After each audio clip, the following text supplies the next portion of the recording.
बिस्मिल्लाहिर्रहमानिर्रहीम। अस्सलाम वालेकुम वरहमतुल्लाहि वबरकातुहू। उम्मीद है सब दोस्त बिल्कुल खैरियत से होंगे। अगर आपने मेरा चैनल अभी तक सब्सक्राइब नहीं किया तो काइंडली सब्सक्राइब कर लें ताकि हर नई आने वाली वीडियो आपको वक्त पर मिल सके और आप भी आसान से टोटके इस्तेमाल कर सकें। चांद से मुखड़े से दाग हटाने का टोटका। आज का टोटका बहुत ही आसान है, लाजमी आजमाइएगा, इंशाअल्लाह बहुत ही ज़्यादा फ़ायदा होगा आपको।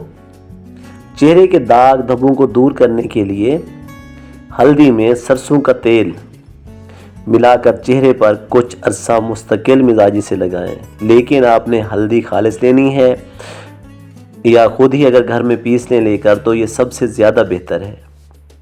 इससे चेहरे का रंग निखर आता है और दाग धब्बे दूर हो जाते हैं। बहुत ही मुजरब से टोटका है, लाजमी आजमाइएगा। इंशाअल्लाह फिर हाजिर खिदमत होऊंगा। अल्लाह हाफिज़।